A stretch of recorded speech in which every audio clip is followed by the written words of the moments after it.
Nah, kajian malam Kamis. Seperti biasa, KMK itu selalu mengangkat tema-tema yang penting, yang menarik, dan tentu saja yang relevan ya untuk kehidupan kita sehari-hari.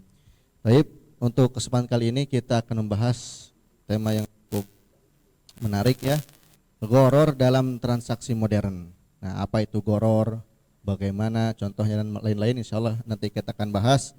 Alhamdulillah bersama kita sudah ada dua narasumber yang sudah tidak lagi. Yang pertama ada Ustadz Ahmad Sarwat LCMA dan yang kedua ada Ustadz Muhammad Abdul Wahab LC sebentar lagi MA, insya Allah.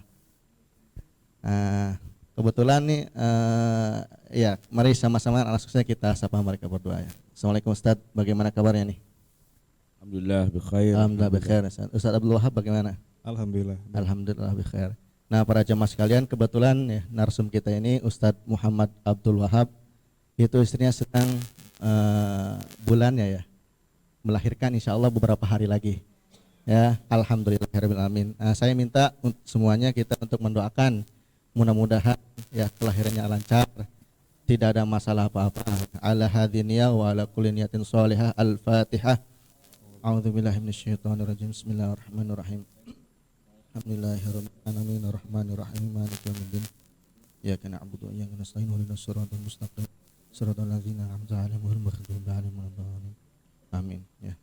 Baik, para jemaah sekalian, para pemirsa, kita langsung saja masuk ke tema kita. Ustadz Abdul Wahab, saya ingin bertanya sama antum nih. Kenapa kita membahas gharar ya dalam transaksi modern ini ya? Bismillahirrahmanirrahim. Bismillah walhamdulillah wassalatu wassalamu ala rasulillah, amma ba'd.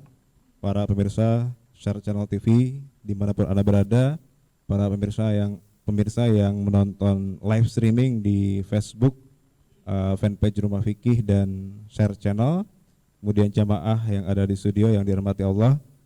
Insya Allah tema malam hari ini adalah tentang gharar ya. Kenapa tadi kita bahas tentang gharar? Karena ini gharar ya, bahasa Arab ya. Nggak ada serem-seremnya, ini bukan horor. Gharar. Gharar ini secara sekilas sih artinya sesuatu yang tidak jelas, sesuatu yang tidak pasti. Nah, ini memang ada hadis yang melarang. Ada hadis yang melarang jual beli yang mengandung gharar. Maka karena dilarang, ini kita harus tahu nih biar tidak terjerumus gitu ya kepada yang diharamkan ini.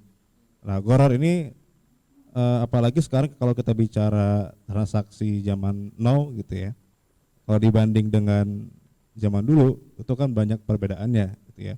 Kalau dulu kan orang jualan itu ya ada barangnya di pasar, pembeli datang ke pasar, kemudian penjual ada barangnya di situ, pembeli langsung melihat, kalau cocok tawar menawar, jadi gitu kan.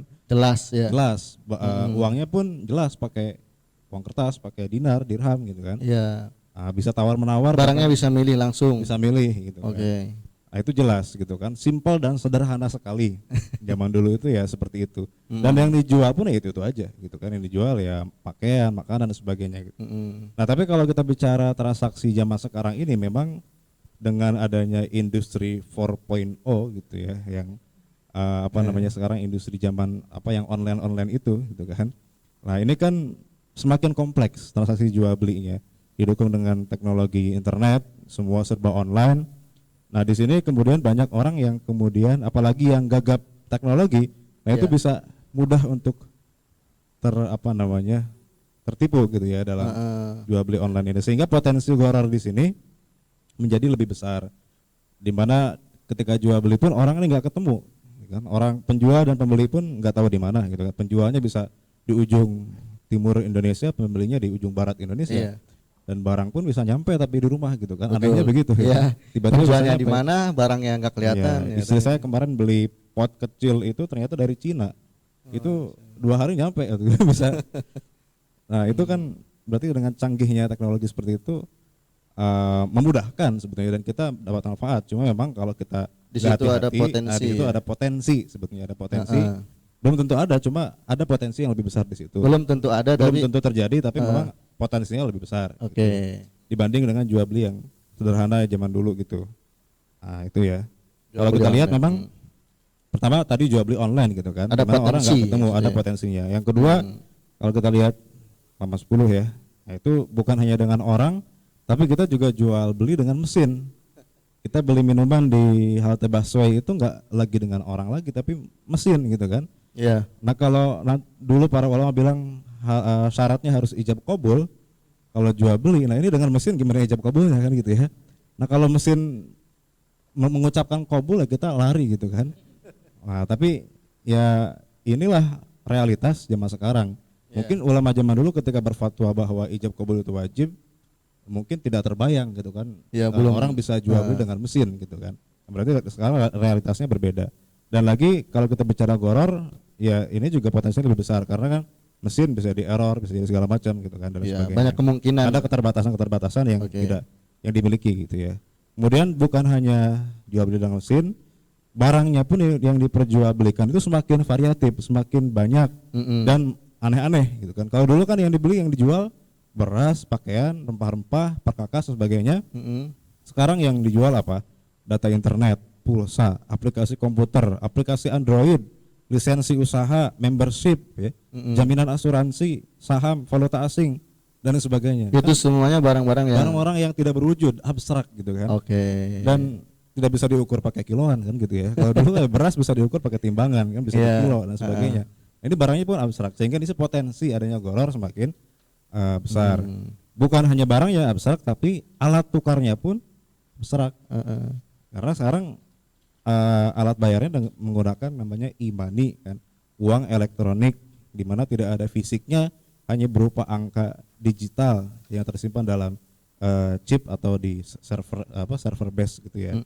Jadi di sini pun ya potensi goror semakin besar. Cuma yang jadi poinnya adalah bahwa walaupun memang ada potensi goror yang besar di sini, tidak berarti kemudian itu semua kita haramkan, karena ini hanya potensi yang bisa kita hindari potensinya. Gitu ya. Karena makanya ini pentingnya kita memahami goror itu, karena ada goror yang diharamkan, ada goror yang dibolehkan. Oh gitu ya. Gitu. Jadi di sini kita akan kaji pada malam ini bahwa walaupun tadi potensi goror lebih besar, tapi apakah semua goror yang terjadi itu semuanya diharamkan atau termasuk yang dibolehkan? Nah kita akan kaji yang mana nih yang haram, mana yang boleh. Jadi intinya ya kenapa kita membahas goror ya pada kesempatan kali ini ya karena memang zaman sekarang itu banyak transaksi-transaksi modern yang berpotensi itu akan adanya goror dalam transaksi-transaksi tersebut, meskipun ya belum tentu terjadi, dan meskipun ada goror yang diharamkan, ada goror yang diperbolehkan. Walaupun terjadi, bisa jadi gorornya diperbolehkan. Jadi sangat menarik ya pembahasan seperti harus kita tahu goror. Tuh ini saat Ahmad Sarawat, tadi kan kita bahas ya kenapa kita membahas goror itu, karena tadi alasannya sangat banyak potensi dalam transaksi zaman sekarang, itu ada peluang goror di sana. Nah goror itu sendiri sebenarnya apa Ustaz nih? Di sini kan banyak sekali ya definisi dari para ulama nih, halaman 17. Ya halaman 17 itu banyak sekali definisi atau pengertian dari para ulama. Nah ini Ustadz bisa menjelaskan nggak lebih gamblang lagi supaya kita itu mengerti? Jadi kalau kita baca definisinya memang ibarah atau redaksinya bisa beda-beda, tapi semuanya mengacu pada satu hal yang kurang lebih sama, yaitu jual beli goror itu jual beli yang tidak jelas. Ketidakjelasannya bisa pada barangnya, pada akadnya, pada alat pembayarannya gitu ya. Jadi pada dasarnya jual beli goror itu diharamkan karena ketidakjelasannya itu. Ya nanti kita bisa baca sendiri, di situ nanti ada definisi dari yang pertama itu dari As-Sarakhsi ya, mewakili mazhab Hanafi, Al-Qarafi mewakili mazhab Maliki, Ar-Ramli mewakili mazhab Syafi'i, dan Al-Qadhi Abu Ya'la dari kalangan mazhab Hambali. Bahkan juga Ustadz Wahab ini menuliskan mazhab Zahiri menurut Ibnu Hazm ya kan? Ada 5 mazhab berarti ada 5 mazhab gitu ya. Nah jadi semua punya ibarah atau redaksi yang berbeda, cuman pada dasarnya nanti semuanya sama, yaitu jual beli yang mengandung ketidakjelasan ya, baik pada barangnya atau alat tukarnya atau pada transaksinya. Dan pada dasarnya jual beli goror itu diharamkan, cuma nanti memang dia agak sedikit berbeda dengan sebutlah misalnya riba. Goror itu kan ketidakjelasan ya antara kedua belah pihak. Tapi seandainya ada semacam keikhlasan, ya kerelaan dari kedua belah pihak, maka gharar yang tadinya haram itu kemudian berubah menjadi boleh karena ada unsur antarodin misalnya, saling meridhoi. Kelebihan dikit atau kurang dikit nggak apa-apalah, jamak gitu kan ya. Nah beda dengan riba. Riba itu nggak bisa dengan antarodin. Nggak apa-apa, saya redho deh. Saya pinjam duit, ntar balikinnya ada tambahannya, saya ridho gitu. Yang minjemin duit ridho, yang dipinjemin ridho, nah itu ribanya tetap haram. Sebagaimana juga para pemain judi. Ya, main judi itu haram walaupun semuanya pada ridho. Nggak apa-apa, saya ridho kalah gitu. Itu tetap haram gitu kan. Nah cuman kalau gharar gitu ya, seandainya tidak terlalu besar dan memang intinya pada ketidakrelaannya. Jadi ada semacam istilahnya itu ya ditekan lah begitu ya, ditekan, dirugikan dan dia nggak bisa ngapa-ngapain. Nah kan itu di situ ya. Tapi kalau misalnya kedua belah pihak ya udah nggak apa-apa gitu misalnya, ya silakan aja. Saya kasih contoh, misalnya kita makan di suatu restoran yang modelnya buffet. Jadi yang penting masuk bayar berapa misalnya ya, 100.000, 200.000 gitu ya. Nah itu kita makan baru dapat minum setengah gelas, tiba-tiba dipanggil sama bini gitu. Harus berangkat sekarang juga, kalau enggak dia minta cerai itu misalnya kan. Baru setengah gelas doang udah bayar 200.000, kan horor itu sebenarnya kan. Tapi karena yang berada di situ dianya ikhlas, ya udahlah, nggak apa-apa, anggap aja ini amal apa sedekah gitu kan istilahnya.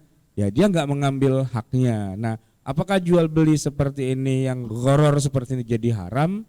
Ya keharamannya kalau dia nggak ikhlas gitu, ya kan. Tapi dia sudah ikhlas, sudah oke. Atau misalnya kita masuk ke taman taman safari, Pak. Masuk taman safari kan bayarnya mahal tuh, berapa ya? 200.000 tuh berapa gitu kan. Baru juga 5 menit gitu kan, terus dapat kabar orang tua kita sakit, masuk rumah sakit. Apa kita terusin sampai sore di situ? Kan enggak, kita keluar aja ya kan, biarin rugi dah gitu. Kerugian yang ya memang horor di situ, tapi karena dia ridho ya enggak jadi masalah. Karena kita enggak bisa bilang sama yang jaga tiket, "Mas, balikin lagi dong duit saya tadi nih, saya baru 5 menit di sini." Enggak bisa kan? Ya sama dengan orang masuk WC misalnya gitu. Dia mau buang hajat di situ yang banyak sama yang sedikit, itu nggak bisa nawar gitu. Dia keluar masa 2.000, saya cuma gini doang Pak gitu, kagak jadi gitu. Gope dah gitu, nggak bisa kan ya. Itu kan gharar juga sebenarnya di situ. Tapi di situ ada bedanya. Gharar itu sesuatu yang haram tapi dia bisa menjadi halal ketika misalnya salah satunya adalah ada antarodin, ada keridhaan dari kedua belah pihak. Nanti bisa kita bahas lagi lebih dalam di sini. Insya Allah. Jadi intinya gharar itu ketidakjelasan ya. Baik itu pada objek objek yang dibeli, ketidakjelasan yang melahirkan ketidakrelaan. Nah gitu. Kalau cuma tidak jelas doang mungkin ya itu baru potensi satu. Nah kemudian dia menjadi haramnya adalah ketika ketidakjelasan itu melahirkan ketidakrelaan. Ya saya dicurangin, mirip penipuan gitu ya. Nah saya di istilahnya dikadalin dan sebagainya gitu. Buaya dikadalin. Ustaz, itu kan tentang definisi gharar, insya Allah sudah jelas ya. Jadi intinya kan ketidakjelasan yang nanti melahirkan ketidakridhoan seperti itu, seperti mirip penipuan. Nah ini gharar ini kan haram Ustaz ya. Ada yang haram dan ada juga tadi nanti pengecualiannya ada yang tidak haram. Nah ini dalilnya apa Ustaz? Mengapa gharar itu menjadi haram? Itu dalilnya apa Ustaz? Ustaz Abdul Wahab silakan. Kalau kita bicara dalil landasannya, itu memang dari ayat Al-Quran. Kita lihat surat An-Nisa ayat 29 ya, halaman 20 di sini. Itu Allah Subhanahu wa taala berfirman, "A'udzubillahi minasyaitonirrajim. Ya ayyuhalladzina amanu la ta'kulu amwalakum bainakum bil batil illa an takuna tijaratan an taradim minkum." Nah, di sini memang kalau kita lihat ayat ini tidak berbicara secara jelas, Allah tidak mengharamkan atau menyebutkan kata gharar di sini. Tidak merinci ya. Tidak secara eksplisit Allah sebutkan gharar. Okay. Cuma memang dari ayat ini kemudian ada 2 poin yang mengarah kepada keharaman gharar ini. Pertama, nah Allah Subhanahu wa taala dalam ayat ini melarang memakan harta orang lain secara batil gitu. La taqulu amwalakum bainakum bil batil. Nah, maksud dengan bil batil ini maksudnya apa? Nah, nanti para ulama menjelaskan ini dalam kitab tafsir Al-Qurtubi dijelaskan bahwa yang dimaksud dengan jual batil itu makan harta dengan batil itu diantaranya transaksi-transaksi yang dilarang seperti mencuri, riba, judi, gharar. Nah ini poin pertama. Nah yang kedua, dalam ayat tadi disebutkan illa antakuna tijaratan antara diminkum. Ya, tadi kata Ustaz Sarat bilang bahwa namanya jual beli itu harus saling ridho, saling rela, nggak boleh ada orang yang merasa dicurangi, dirugikan, dizolimi. Nah, sedangkan gharar ini menghilangkan unsur kerelaan ini. Jadi kalau ada gharar ini orang merasa dicurangi kan, orang merasa ditipu, orang merasa tertipu, sehingga unsur kerelaannya tidak ada, makanya diharamkan. Nah, kecuali kalau tadi ternyata walaupun gharar ada unsur kerelaannya, berarti kan kembali menjadi boleh lagi. Ya, jadi sini poinnya adalah antarodin. Jadi gharar itu menghilangkan unsur saling ridhonya itu, sehingga diharamkan. Itu kalau kita bicara ayat ya. Kalau dalam hadis, ini disebutkan secara eksplisit, secara jelas, ya, secara gamblang oleh Nabi Muhammad SAW. Riwayat Abu Hurairah ini dalam Sahih Muslim ya. Kata Abu Hurairah, naha Rasulullah SAW an bai'il hasad wa an bai'il gharar. Di halaman 21 ya. Abu Hurairah berkata bahwa Rasulullah SAW melarang jual beli kerikil dan jual beli gharar. Nah ini ada yang unik nih. Nabi melarang jual beli kerikil, maksudnya apa gitu ya? Apa nggak boleh kita jualan kerikil buat apa namanya itu bangun jalan? Berarti nggak boleh dong, haram dong gitu ya? Buat ngecor, split. Bukan itu maksudnya gitu kan? Jual beli kerikil atau hasad di sini maksudnya adalah di zaman jahiliyah itu ada bentuk jual beli. Ada dua penafsiran ya. Penafsiran pertama, jadi ada orang dulu jual beli tanah di orang Arab itu, tapi cara ngukurnya udah nggak pakai meteran, ya nggak pakai meteran per meter gitu ya. Tapi ngukurnya gimana? Saya beli tanah ini seharga sekian, seluas apa? Seluas lemparan batu kerikil saya, gitu. Jadi batu kerikil dilempar, nah seluas itulah, sejauh itulah luas tanah yang saya beli, nah gitu. Nah, ini kan berarti nggak jelas, ya kan? Ada ukuran yang tidak jelas, tidak pasti, sehingga kemudian dilarang. Nah, tafsiran yang kedua adalah bentuk jual beli di mana ada orang jualan barang nih, barangnya ditaruh di depan gitu ya, ada beberapa barang. Nanti pembeli itu bayar duluan, tapi barang yang dibeli itu ditentukan dengan melempar kerikil ke arah barang itu. Nah, barang yang mana yang kena, itulah yang diambil. Nah, ada semacam gambling juga di situ kan. Ada gharar, ada ketidakjelasan gitu. Jadi makanya itu yang dimaksud dengan jual beli kerikil, bukan maksudnya jual beli kerikil buat jalan, bukan, buat ngecor, bukan juga gitu ya. Makanya penting ya baca hadis itu dengan penjelasan. Makanya hadis itu kan harus dibaca secara komprehensif, harus melalui pedoman atau panduan para ulama ya. Iya. Gitu. Nggak bisa kita dari bisa baca hadis secara tekstual begitu saja. Nah, kemudian yang keduanya wa'an bai'il gharar. Nah, jelas Nabi melarang jual beli. Secara eksplisit disebutkan ya. Itu hadis pertama ya. Nah, hadis kedua di halaman 22 dari buku ini ya, itu dari Ibnu Mas'ud. Qala Rasulullah SAW, la tashtarus samak fil ma'i fa innahu gharar. Nah, kalau dalam hadis ini Nabi mencontohkan dan salah satu bentuk jual beli gharar itu apa? Beli ikan di air gitu ya. Jadi ikannya belum ditangkap, masih di air, masih di laut, udah dibeli kan gitu ya. Silakan tangkap sendiri gitu kan. Nah, kan nggak jelas gitu. Kolamnya punya kita sih. Kalau ikan cupang nggak boleh dong berarti. Ikan cupang di air itu. Oh, iya. Maksudnya belum ditangkap saja, jadi nggak jelas nih gitu kan dapatnya berapa. Nah ini sering terjadi di apa namanya pemancingan ya, pemancingan ikan gitu. Nah, ada bentuk jual belinya apa cara transaksinya itu kita beli ikan dulu 2 kilo. Nah gitu kan. Tapi ikannya nanti dilepas lagi di kolam gitu kan. Kita pancing lagi kan gitu. Ini kan berarti jual beli ikan dalam air kan gitu ya. Maksudnya belum bisa dipastikan ikannya berapa yang kita dapatkan. Kalau mama kan beli ikan lele masih ada airnya itu, masih dibawa pulang gitu. Kalau itu di kilo dulu saat masih gitu. Ini enggak di kilo gitu, di apa sesuai apa yang kita dapatkan. Ini kan menjadi kata Nabi dilarang karena ini termasuk gharar gitu. Ya berarti ini ketidakjelasan dalam objek yang dibeli. Jadi itu sebenarnya hadisnya filma itu bukan, terjemahannya bukan asal di air, tapi maksudnya di laut. Jadi gini, Ustadz Wahab, saya jual ikan sejumlah 1 ton.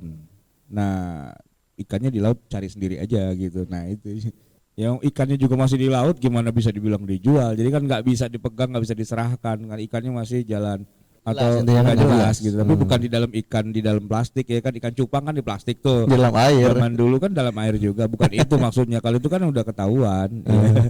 Jadi di air itu maksudnya di air lepas gitu, yang nggak ketahuan gimana. Yang tidak bisa terukur. Nggak bisa terukur. Ikannya juga kadang-kadang di situ, kadang-kadang nggak di situ kan, dia lagi jalan-jalan mungkin ya. Ya, itu hadis yang kedua ya. Hadis yang ketiga itu dari Imran bin Husain ya, halaman 23. Naha an bai'i ma fi duru'il masyiyah qabla an tuhlab. Di Rasulullah SAW itu melarang jual beli susu hewan yang belum diperah. Gitu ya. Jadi susunya masih dalam perut. belum diperah atau udah dijual gitu kan. Nah, itu kan ada unsur gharar juga. Wa anil janin fi butunil an'am. Jual beli janin hewan yang masih dalam perut induknya. Belum bisa dipastikan apakah dia hidup apa enggak gitu ya. Kemudian jual beli ikan yang masih di air tadi ya, di air lepas maksudnya. Kemudian jual beli maldomin. Maldomin itu sperma di sini sperma hewan ya, yang masih dalam tulang sumsumnya. Itu enggak tahu tuh gimana tuh ya. Nah, itu ada unsur ketidakjelasan juga gitu kan. Kemudian malakih sama ya, malakih hewan yang masih berada di perut induknya. Kemudian hablil habalah adalah anak unta yang masih dalam perut induk. Jadi semua ini contoh-contoh goror yang memang nggak bisa dipastikan nih apakah janinnya itu hidup atau enggak, kemudian cacat atau enggak, sedangkan kita udah bayar nih. Nah, sehingga ini kemudian berpotensi menimbulkan si pembeli ini merasa dirugikan. Oh, ternyata cacat gitu. Oh, ternyata mati padahal udah dibayar. Nah, sehingga di sini kemudian dilarang oleh Nabi Muhammad SAW. Baik, jadi itu intinya ya, tadi ayat Quran tadi antara jangan jual beli secara batil gitu ya. Ya, Dan termasuk jual beli batil itu adalah jual beli gharar. betul. Dan yang kedua, jual beli itu harus antara saling meridhoi ya. Dan sementara gharar itu menafikan keridhaan ya, itu dari ayat Quran. Kemudian dari hadis-hadis Nabi secara eksplisit menjelaskan tidak boleh jual beli secara gharar. Nah, tapi ini ada mungkin belum termuat atau belum saya baca ya. Kalau sudah terlanjur terjadi jual beli yang gharar itu jual belinya sah apa enggak? Kalau ini kan bicara haram. Gharar itu kan haram. Ghararnya haram. Nah, tapi jual belinya sah apa enggak? Itu nanti para ulama katakan batal akadnya. Berarti enggak sah. Berarti enggak sah. Harus dikembalikan atau dianggap belum telah terjadi. Berarti barang yang diserahkan itu tidak berhak, tidak hak. Tadi contoh yang sederhana tadi misalnya beli hewan yang masih janin di perut gitu ya, dia udah bayar dan dia udah lahir tuh janinnya kan tadi masih janin. Terus dia udah bayar, udah terjadi jual belinya dan anak hewannya itu udah jadi punya dia. Nah, karena udah diperjualbelikan gitu kan. Pertanyaan itu harus dibalikin lagi atau gimana? Itu berarti si penjual mengambil harga yang bukan miliknya gitu ya, karena ya kayak ijon kan ya. Betul. Ijon tuh kan haram kan? Iya. Nah, tapi kalau sudah terjadi itu bagaimana maksudnya? Itu pertanyaannya adalah kalau sudah terjadi. Ya tadi berarti harus ada konsolidasi ulang. Jadi ada harus diulang gitu kan? Lagi atau bagaimana? Kayak gini, kayak anak haram, anak zina gitu. Kan itu zinanya kan haram. Lalu kan ada anaknya itu kalau emang anak haram kita cekek aja mau gimana gitu. Kan anak haram ya kan, hasil dari haram gitu loh. Tapi anaknya udah lahir gitu loh. Ini jual beli haram. Contoh-contoh gini Pak nih, sholat Jumat. Di dalam ayat Quran kan disebutkan nggak boleh jual beli ketika udah dipanggil sholat Jumat. Iya. Nah kan tapi dalam kenyataan kan kita sering lihat tuh ya, tukang kaki lima itu masih pada jualan aja, masih pada tawar-tawaran padahal imam udah khutbah gitu kan. Jual belinya haram kan? Tapi kalau udah terjadi jual beli itu mesti dibalikin apa udah sah gitu. Saya kasih soal tambahan aja biar bingung. Nggak apa-apa, kan kuliahnya S2, hukum ekonomi syariah, harus bisa jawab. Iya, jadi kan ada kaidah hal an-nahyu anis syai' yaqtadi fasadal manhi anhu. Itu kaidah usul fikih ya sebetulnya. Apakah larangan terhadap suatu jual beli itu menyebabkan jual belinya menjadi tidak sah? Nah, gitu ya. Seperti tadi misalnya jual beli pada saat ada Jumat, kemudian sholat pakai Sarung, sarung hasil hasil, nyolong iya. gitu ya. Pernah dibahas nggak di sini? Nah, berapa kali? Nah itu berarti kan itu di situ Tadi khilaf. kan ada, ya kan ada yang sah, ada yang nggak ada sah yang nggak gitu. sah, Nah, maksud betul. saya yang doror ini, yang gharor ini termasuk yang akadnya sah apa enggak gitu. Haramnya sepakat. Iya. Berarti kalau yang tadi mengatakan ya tadi fasad dalam manhi anhu berarti ini tidak sah gitu Ustaz. Harus dibalikin Harus lagi. balik lagi. Udah 10 tahun yang lalu masalahnya. Udah dipakai itu. Aduh, goyang. Tapi mirip ini, Ustaz, mirip kasus ini iddah. Iddah gimana? Wanita kan masih masa iddah terus nikah. Iya. Itu gimana akad nikahnya itu? Ya, Jumhur jadi ulama, misalnya kan suaminya meninggal atau diceraiin lah ya. Iya. Meninggal deh gitu yang gampang. Kan 4 bulan 10 hari. 10 hari. Belum sampai 4 bulan 10 hari, kurang 3 hari dia nikah. Ya, Haram kan? haram. Haram. Nah, nikahnya itu diulang lagi atau dianggap udah sah? Kalau jumhur ulama sih bilang itu batil, harus dipisahin. Iya, Nggak tapi sah. nggak sah. Harus tungguin sampai Sampai beres iddah. 3 hari kemudian. Iya. Berarti pas 3 hari kemudian nikah ulang. Ya, nikah baru. Nah, kalau dalam 3 hari itu dia berjima, anaknya anak haram dong. Anak haram. Anaknya cekek aja begitu. Iya. Ya udah balik lagi dah. Jadi melebar nih. Tapi gini, apakah itu semua sepakat para ulama tentang bai'ul gharar itu haram dan akadnya tidak sah?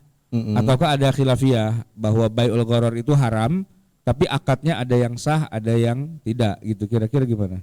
Ya kalau dikembalikan ke kaidah tadi sih khilaf berarti Ustaz. Ada Ikhtilaf ya. khilaf. Ada yang bilang sah, ada yang bilang tidak nggak sah. Nah, gitu.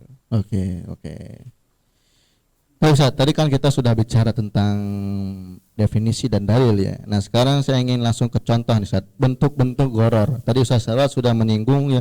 Jadi gharar itu intinya ketidakjelasan ya pada akadnya atau pada objeknya atau pada alat pembayarannya, itu enggak jelas. Nah, di sini kan ada beberapa nih bentuk-bentuk gharar. Coba buka Pak Jamaah, buka halaman 26 tuh ada bentuk-bentuk gharar ya. Yang pertama ada gharar dalam akad. Nah, ini gharar dalam akad itu maksudnya bagaimana, Ustaz? Mas Sarwat, mungkin antum bisa menjelaskan. Ya, jadi yang pertama itu pada akadnya ya. Kalau praktek di masa Nabi, Bapak bisa baca itu. Saya mungkin nanti Hasan, kita minta kita jeda dulu sebentar. Baik, para jamaah sekalian, kita lanjut lagi pembahasannya. Tadi saya ingin lebih tahu lebih dalam ya tentang gharar dalam akad nih. Nah, gharar dalam akad itu maksudnya bagaimana, Ustaz?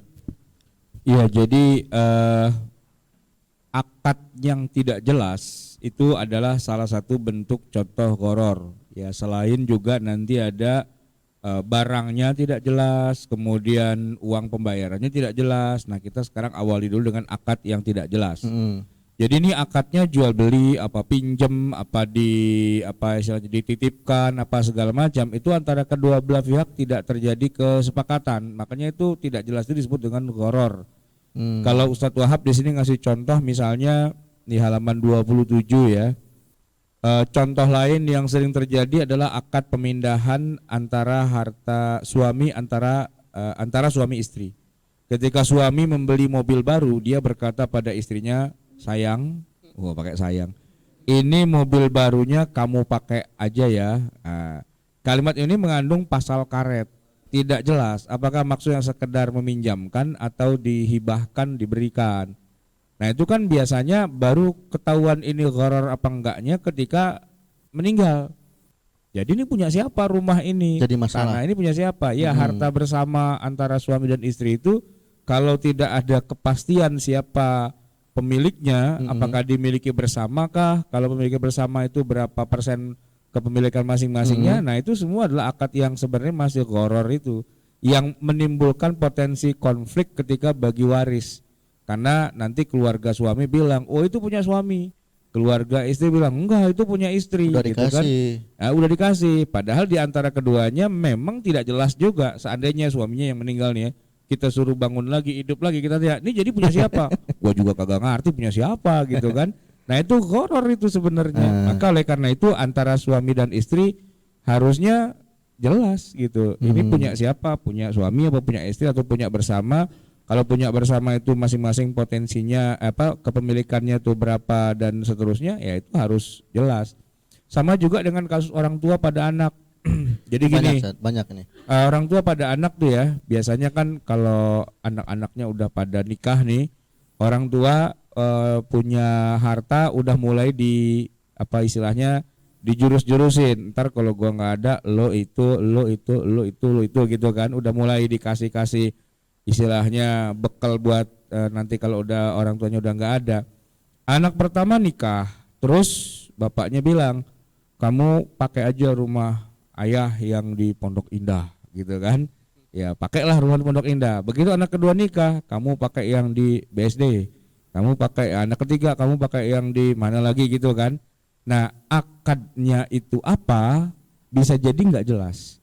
Apakah ayah itu memberi rumah kepada anaknya, berarti sudah terjadi hibah ya, kepemilikannya sudah pindah 100%, ataukah itu cuma dipinjemin doang. Akadnya apa gitu kan. Nah, itu yang selama ini nggak pernah jelas. Jadi cuman istilahnya pakai saja, udah kamu pakai aja. Pakai aja. Dipakai memang, begitu bapaknya meninggal, si anak merasa kan saya udah disuruh pakai, berarti kan punya saya dong gitu. Nah itu anak pertama ngakuin, anak kedua ngakuin, anak ketiga ngakuin. Cuman anak keempat, 5, 6, 7, 8 yang pada nggak kebagian, loh kita mana gitu kan, loh kita mana, kita nggak dikasih gitu kan. Nah yang adik-adiknya yang nggak kebagian bilang, itu kan lu cuma dipinjemin doang, ya kan. Nah sekarang kita bagi waris gitu. Nah yang abang-abangnya yang udah dapat duluan bilang, enggak, orang gua dari dulu di sini, faktanya saya yang pakai rumah ini. Orang kalau ada yang bocor saya yang benerin, saya yang apa dan sebagainya, gitu kan. Itu siapa yang dosa tuh kalau kayak gitu tuh? Bapaknya itu yang dosa itu. Kenapa? Kagak jelas akadnya, lu minjemin apa ngasih? Gitu loh. Kita bangunin dari kuburan. Yang bener tuh apa? Ya kan, minjemin apa ngasih? Gitu loh. Itu kan harus jelas gitu kan. Jadi bom waktu sudah ditanam oleh si bapak yang kagak ngerti hukum agama. Tahajudnya lama, jidatnya hitam, tapi urusan begini kagak paham gitu loh. Iya, iya kan. Cuman menang laganya doang sebakul kayak orang Islam banget gitu. Tapi hukum syariah begini dia nggak paham gitu loh. Harus kan dia jelasin. Ini gua kasih pinjem lu doang. Yang lain lihat ya, nih dikasih pinjem. Ntar kalau bapak lu kagak ada, itu rumah balikin lagi dibagi faraid yang bener. Cuman dipinjemin doang, akadnya jelas. Biar apa? Biar bener dan halal. Kalau akadnya nggak jelas, itu namanya gharar. Ini kita lagi ngaji gharar nih. Bapak kagak ngerti agama tuh kayak gitu pak, gharar akhirnya. Hartanya buat anak-anaknya nggak jelas. Nih buat misalnya gini, dia punya istri, terus istrinya meninggal, terus dia kawin lagi. Nah harta istri yang pertama sama harta istri yang kedua, yang mana batasnya kan nggak jelas tuh. Memang begitulah kita kehidupan kita. Karena alasannya gini, masa antara suami dan istri itu hitung-hitungan? Enggak lah, kan kita masih sekeluarga. Iya, sekarang dia nggak mau hitung-hitungan, besok begitu pada tua, pada mati, anaknya, cucunya pada ribut, pada berantem. Gara-garanya apa? Nongkongnya kagak ngerti hukum Islam, horor itu. Nah itu harus dijelaskan dari sekarang. Ntar bapak-bapak pulang tuh bilang sama bini, ini punya gua ya, ini punya gua, ini punya lu yang itu gitu. Harus jelas. Bapak kenapa? Iya, habis ngaji malam kemis ya dikasih tahu jangan sampai goror. Nah, itu dilarang kesini lagi sama mama. Iya nggak harus pasti. Ya udah nanti kalau udah ada kesepakatan, udah nanti ditandain. Ini TV punya siapa nih? Punya mama. Tempel stiker mama kan begitu. Ulekan panci parudan punya siapa? Punya mama. Mama kan gitu aja ketahuan. Nah, biar tidak gharar. Ketika di rumah itu barang-barang semua ini punya siapa nggak jelas, itu namanya gharar. Itu namanya gharar. Kepemilikannya tidak jelas gitu. Memang mungkin yang suami kerja, yang istri kerja gitu kan. Kerja bareng-bareng semua ngumpulin duit, tapi kepemilikan di antara mereka berdua tuh harus jelas biar tidak terjadi gharar. Jadi ini akadnya harus jelas, ngasih minjem atau apa gitu. Ya misalnya suami pulang bawa kulkas atau bawa TV lah gitu kan. Ya jelas dong, ini TV siapa? TV suami atau TV istri? Kalau TV suami berarti ini yang ya istri boleh boleh nonton, boleh. Cuman kalau mau nonton izin dulu sama suami, bang mau nonton bang, iya udah nonton gitu kan. Nah, iya. Kalau suaminya bilang ini hadiah ulang tahun buat kamu jadi TV milik istri, ya berarti yang suami kalau mau nonton lihat dulu gitu, izin dulu sama bininya, mah mau nonton TV boleh nggak? 1 jam aja, setelah itu cuci kaki tidur ya, katanya gitu. Nah itu gharar pada akad ya. Nah sekarang gharar ya, tadi kan gharar itu ketidakjelasan pada akad, objek dan alat itunya, alat jual belinya. Ini sekarang gharar dalam objek nih, halaman 28 ya, coba lihat. Goror bentuk di antara bentuk goror itu adalah goror dalam objek akad. Nah ini mungkin Ustaz Wahab bisa menjelasin ya, goror dalam objek akad itu bagaimana? Ya kalau tadi kan ketidakjelasannya dalam akadnya, ya dalam ini maksudnya apa akadnya gitu ya, atau berpotensi merugikan tadi. Nah kalau yang kedua ini yang tidak jelasnya itu objek akadnya. Apa itu objek akadnya? Iya barang atau jasa yang diperjualbelikannya. Nah itu tidak jelas nih. Tidak jelasnya dalam bentuk apa. Nah ini di sini saya mengutip Ibnu Taimiyah ya dalam Al-Qawaid An-Nuraniyah. Itu memang Ibnu Taimiyah ini sering dikutip kalau dalam masalah muamalah. Ibnu Taimiyah sering dikutip dalam masalah muamalah. Karena beliau ini kalau dalam ibadah keras gitu ya. Dalam muamalah ini ternyata beliau agak longgar gitu ternyata gitu ya. Liberal istilahnya. Kebalikannya Syafi'i ya. Kebalikannya. Nah di sini Ibnu Taimiyah mengklasifikasikan ada 3 jenis gharar dalam objek akad itu. Pertama bai'ul ma'dum. Ya, apa itu? Jual beli barang yang tidak ada. Barangnya nggak ada, tapi diperjualbelikan. Nah, seperti apa? Misalnya jual beli janin hewan yang masih dalam perut induknya. Ma'dum, jadi nggak kelihatan, gitu ya. Seakan-akan tidak ada, gitu. Belum pasti. Gitu. Ini harusnya dikasih contoh yang modern nih. Ya, rasanya sekarang nggak ada orang jual beli janin hewan masih dalam perutnya gitu. Sampai gini hari udah nggak ada itu. Contoh realnya yang hari ini ada. Contoh realnya nanti di sini di belakang ya, ada gharar dalam proses sehari-hari. Misalnya kalau zaman sekarang itu jual beli barang fiktif, tapi belum tentu haram ya. Misalnya dropshipping. Ya. Dropshipping itu kan kita jual barang yang belum ada sebetulnya, karena barangnya masih ke supplier gitu ya. Orang pesan ke kita. Ini kan barangnya nggak ada nih. Apakah ini menjadi haram? Gitu ya. Nah di sini maka kaidahnya di halaman 29 nih tentang bai'ul ma'dum ini. Ada kaidah yang membedakan mana jual beli barang yang tidak ada itu boleh atau enggak gitu ya. Halaman 29 kaidahnya anna kullu ma'dumin majhulul wujud fil mustaqbal la yajuzu bai'uhu. Pertama, barang yang tidak ada dan tidak bisa dipastikan adanya di kemudian hari, maka tidak boleh diperjualbelikan. Tapi, yang kedua, wa anna kullu ma'dumin muhaqqaqil wujud fil mustaqbal bihasabil adah yajuzu bai'uhu. Tapi kalau jual beli barang yang tidak ada tapi bisa dipastikan ada atau secara kebiasaan itu pasti ada barangnya gitu ya, maka boleh diperjualbelikan. Jadi tidak otomatis semua yang barang tidak ada itu nggak boleh. Maksudnya barang tidak ada dan nggak mungkin atau susah atau tidak kemungkinan kecil. Mungkin gini ya, jadi barangnya tidak ada dan tidak bisa dipastikan adanya nanti besok. Betul. Nah itu contohnya gini, namanya future commodity. Nah, future commodity itu begini.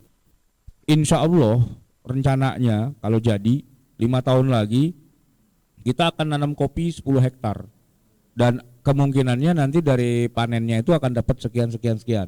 Tapi itu baru rencana doang sih, belum ada apa-apa dan sebagainya. Tapi sudah dibuatkan surat kepemilikan atas kopi itu, atas komoditi itu, komoditi yang belum lagi dilakukan apa-apa dan belum ada rencana apa-apa, masih dalam hayal sama sekali gitu ya. Sudah ada suratnya dan ini suratnya belum jadi seolah-olah barangnya ada dan udah beredar diperjualbelikan suratnya. Padahal barangnya sendiri sama sekali masih di luar planning gitu. Bahkan memang tidak pernah ada. Nah, itu contoh ya. Atau contoh yang lebih realistis lagi ini, jual beli emas. Itu yang paling sering. Jual beli emas bohongan. Katanya sih anggap aja kita jual beli emas, itu bai'ul inah misalnya. Itu yang sering terjadi di tengah masyarakat kita. Barangnya nggak pernah ada, emasnya itu yang dibilang katanya jual beli emas, itu emasnya nggak pernah ada wujudnya. Nggak pernah ada fisiknya, itu nggak pernah ada. Cuman dibilang aja pura-puranya ini kita jual beli emas, gitu kan. Ternyata emasnya nggak pernah ada. Ada yang istilahnya berkebun emas. Ya ini nanti halal apa haramnya itu tergantung emasnya beneran tuh ada apa enggak. Kan kayak gini misalnya nih, pengen ngutang biar narik bunganya itu enggak kayak bunga. Nah, itu porak-poraknya lu beli emas aja sama gua gitu, porak-poraknya. Padahal enggak beli gitu. Maksudnya emasnya emang enggak ada. Nanti begitu bayar, lu bayarnya harus sesuai dengan harga emas di sekian tahun kemudian. Kan harga emas misalnya sekarang nih misalnya taruhlah 500.000 gitu ya. Jadi kalau 3 tahun lagi mungkin 600.000 gitu loh. Nah lu pura-puranya bukan minjem duit, lu beli emas, ntar minjem pakai nilai emas, emasnya nanti bayarnya rupiah doang sih, nggak ada emasnya. Itu kan makdum sebenarnya. Barangnya tuh nggak pernah ada, cuman imajiner, pura-pura. Nah, sesuatu yang sifatnya imajiner, nah itu nggak boleh diperjualbelikan. Imajiner gitu loh. Kecuali emasnya ada beneran. Nah gitu. Nah baru arisan tiap tahun anunya emas gitu ya, ngangkatnya pakai emas gitu. Istilahnya nanti kalau yang menang nih dapat emas sekian gram, pura-puranya. Yang dikasih tetap duit, dihargain dengan harga emas yang fluktuatif naiknya. Padahal emasnya nggak pernah ada. Ah itu baiul makdum itu. Jual beli yang barangnya imajiner. Nah itu nggak boleh. Terus ini kan masih ada tiga Nah, lagi. yang kedua itu bai'ul ma'juz an taslimih, yaitu Apa itu? jual beli barang, ada sih barangnya, cuma sulit atau mustahil untuk diserah terimakan. Ikan tadi itu ikan di laut ya. Seperti jual beli ikan, ikannya sih ada tapi masih di lautan. Atau jual beli burung yang lepas. Nah, burung saya lepas tuh saya jual deh gitu ya, tangkap sendiri. Nah itu burungnya ada sih, cuma kan nggak tahu kemana kan, susah diserah terimakan. Atau nih saya punya BPKB, ini motor saya jual deh 2 juta aja deh, motor Ninja gitu ya. Tapi motornya baru dicuri semalam gitu ya. Tangkap sendiri di pencurinya gitu kan. Nah, ini kan motornya sih ada, cuma kan nggak bisa serah terimakan. Ma'juz an taslimi, jual beli barang yang sulit diserah terimakan kepada pembeli. Nah yang ketiga bai'ul majhul, barangnya ada bisa serah terimakan tapi spesifikasinya yang tidak jelas, sifat-sifatnya, ukurannya yang tidak jelas ya, seperti jual beli banyak gitu ya, jual beli laptop second, tapi spesifikasinya itu nggak jelas. Dia cuma bilang saya jual laptop second 98% mulus GAN gitu ya, nggak dijelasin apakah pernah jatuh, pernah diservis. Nah itu kan sesuatu yang bisa menimbulkan orang merasa ditipu, sehingga di sini Beli kucing dalam karung. beli kucing dalam karung gitu. Barangnya ada tapi nggak jelas speknya. Betul. Tidak terukur. Tidak terukur. Ya. Nah itu dalam objek. Yang Jadi ketiga intinya, dalam harga. jadi intinya kan objeknya itu belum jelas. Tadi yang pertama itu bai'ul makdum ya, barangnya nggak ada dan tidak bisa dipastikan akan ada. Ya. Yang kedua itu barangnya itu ada Nggak bisa diserahkan. tapi nggak bisa diserahkan. Ya. Yang ketiga barangnya ada tapi tidak jelas speknya. Nah itu goror dalam objek akad. Jadi intinya objeknya nggak jelas itu. Baik. Yang ketiga nih. Aturan satu lagi tambahin tuh. Apa? Barangnya punya orang. Barang punya orang. Gua jual sama lo. Patung pancoran, ambil sendiri. Punya orang. Nggak Saya boleh jual tuh. punya orang. Emas di mana, Ustaz? Hah? Emas di Monas, saya jual tuh emas di Monas. Ambil sendiri. Tuh, nah, Ustaz, goror dalam harga nih. Nah, ini gimana Ustaz maksudnya goror dalam harga? Emang kan kita yang membeli, gimana nih maksudnya nih goror dalam harga nih Ustaz sama Salat nih? Iya, jadi goror dalam harga maksudnya lah harga yang disepakati itu tidak jelas nominalnya atau harganya tidak disebutkan pada saat akad sehingga menimbulkan potensi pembeli merasa dirugikan sebab penjual bisa menentukan harga seenaknya. Contoh yang sering terjadi lah tarif ojek pangkalan tuh ya. Maksudnya gini, jadi nggak ada kesepakatan di awal, tiba-tiba begitu ditagih ngetok dia, wah segini. Nah itu Pak goror itu ya kan. Porter di pelabuhan di zaman dulu kuli panggul tuh ya, nggak pakai tawar-tawar lagi, main bawa-bawa aja ini apa koper kita kan, begitu kita suruh bayar mahal banget gitu. Jadi ini harganya yang istilahnya ngetok lah gitu ya bahasa kitanya. Kan kadang-kadang uruf itu kan begini Pak, kita makan di suatu tempat ya kan, main makan-makan aja, pesan-pesan aja kan, nggak tahu harganya berapa gitu kan, Iya. nggak disebutin berapa. Nah kemudian begitu giliran bayar, mahal banget gitu kan. Nah itu goror gitu. Makanya sekarang di semua restoran di menunya itu pasti ada angkanya ketahuan. Jadi berani nggak makan segini-segini. Nah itu apa namanya dari segi harga. Cuma memang nanti ada goror juga dari segi harga karena begini, harganya dibikin flat. Misalnya kita masuk tol ya kan harganya tuh flat gitu. Flat itu maksudnya sama semua, cuman kita naiknya masuk tolnya, keluarnya itu ya terserah kita. Ini kan jadi sebenarnya kita pakai jasa tol itu sebenarnya rugi gitu loh. Orang baru masuk pintu pertama langsung keluar lagi. Kenapa? Orang dalamnya macet gitu kan. Nah gitu. Jadi harga ini bisa saja dia harganya tetap, cuman apa yang kita dapatnya nggak jelas, atau kebalik gitu, harganya yang nggak jelas. Jadi masuk tol nggak tahu tarifnya berapa. Jakarta Surabaya berapa? 700.000, mahal amat. Ya udah nggak bisa bayarnya, udah di sono Pak, udah mau keluar nggak bisa bayar, nggak punya duit, nggak ada kartu tol dan sebagainya. Itu kan sesuatu yang keliru. Tapi yang paling sering itu kejadiannya di rumah makan biasanya, merasa mahal banget gitu karena nggak sesuai. Atau katakanlah di di bengkel, mobil kita rusak mendadak di tengah perjalanan, terus begitu dibenerin, nah dia nggak konfirmasi lagi, main ganti-ganti aja spare partnya, begitu ditagih 20 juta gitu, mahal amat gitu kan. Harus konfirmasi dulu. Nah kan harusnya konfirmasi biar tidak terjadi goror. Nah gitu, kecuali orang kaya, jadi beberapa pun juga terserah Anak gitu sultan, kan. Sat. Berapa gitu, 5 juta bayar. Nah, orang kaya terserah kan. Nah, Anak sultan, Sat. Hah? Anak sultan. anak sultan. Nah, jadi goror itu biasanya sih kejadiannya pada orang yang duitnya ngepas. Kalau duitnya nggak ngepas gitu nyantai aja gitu. Biasa aja. Berapa itu makanan gitu kan? 1 juta gitu. Bayar nggak ada masalah. Orang duitnya masih banyak, tinggal ngeprint lagi kan. Goror tapi halal karena orangnya apa? Cuma segitu, seupil doang, nggak ada masalah. Nah, goror yang haram tuh buat orang miskin itu. Ya kan duitnya ngepas ya, mau makan di warung nanya dulu. Mbak, kalau ini berapa harganya? Kalau ini berapa? Kalau ini berapa? Udah nasi setengah sama kuahnya doang. Nah, gitu. Nah, itu harus harus tahu juga itu. Nah ini menarik, saat misalnya kalau kita tahu harga standar nasi goreng misalnya di kaki lima itu saya 15.000. Iya, Nah itu kan sebenarnya kan kalau secara angka nggak disebutin, Sat. Itu termasuk goror nggak, Sat?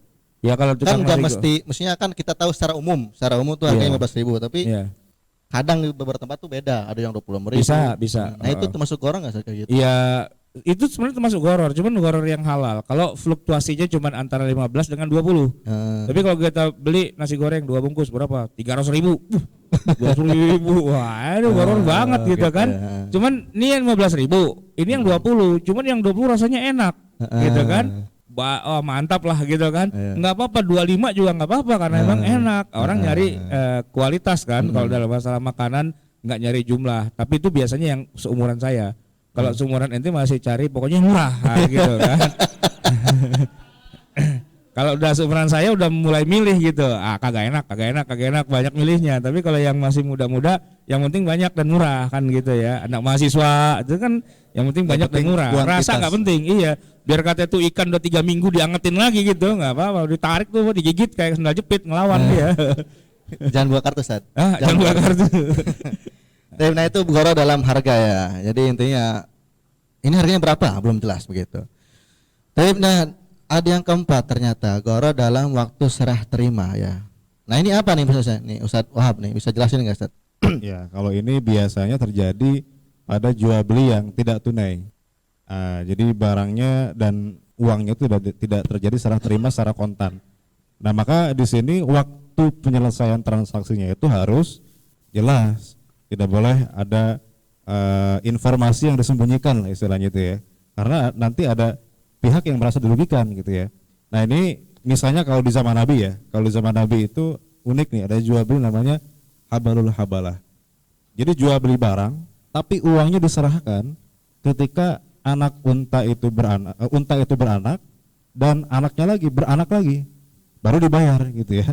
Jadi ini saya beli barang nih, tapi uangnya nanti ya setelah unta saya ini punya cucu, baru saya bayar.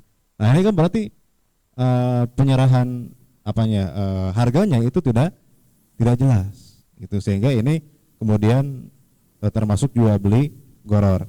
Nah kalau sekarang misalnya jual beli online itu kan biasanya kita transfer uang duluan, ya kan? Terus barangnya baru dikirim.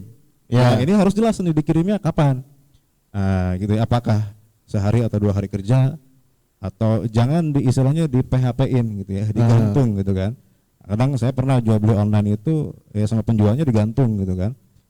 Nanti seminggu sampai gitu. Ternyata seminggu nggak ada kabar, nggak nyampe. Nah, ini kan berarti kan di sini ada unsur goror di sini dalam penentuan serah terima, waktu serah terimanya. Nah itu juga termasuk harus dihindari semuanya. Contoh misalnya gini, rental mobil. Nah, rental mobil itu misalnya harganya sehari 500.000.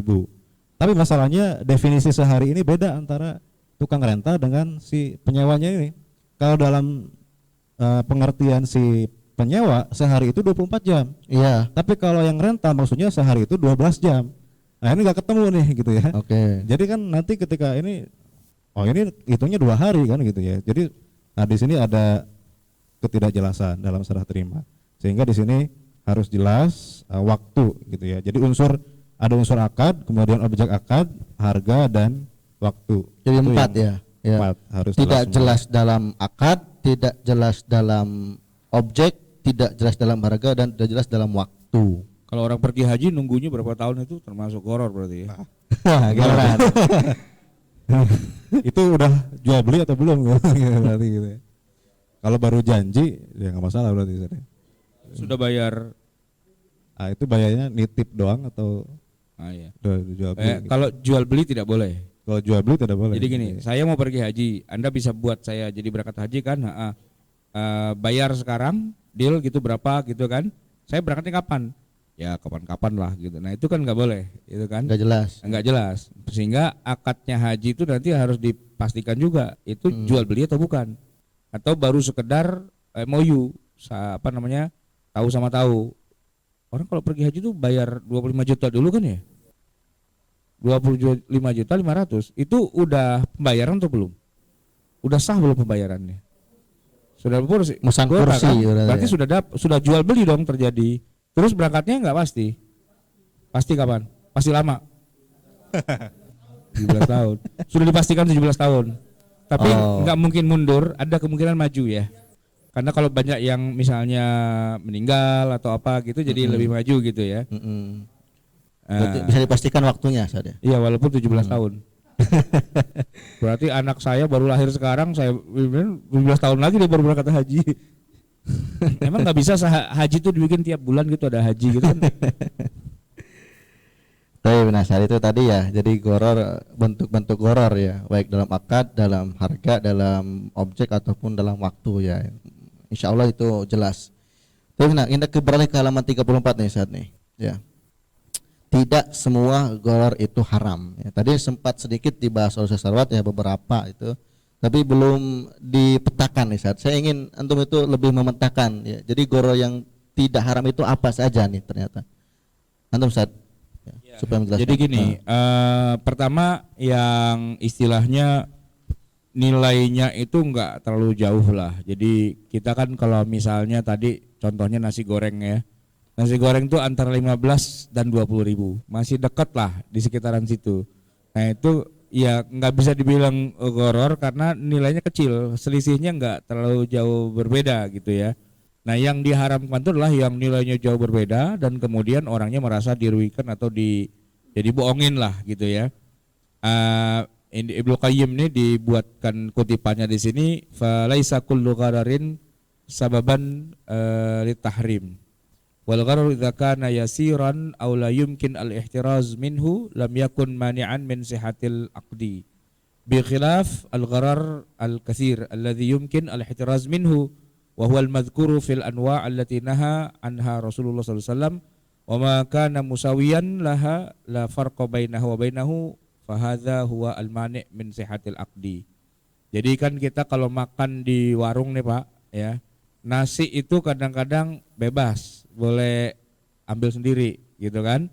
Nah yang ngambil itu mau ngambil dikit, mau ngambil banyak dan sebagainya. Nah itu nggak jadi masalah. Kenapa? Karena selisihnya paling ya terukur lah begitu kan.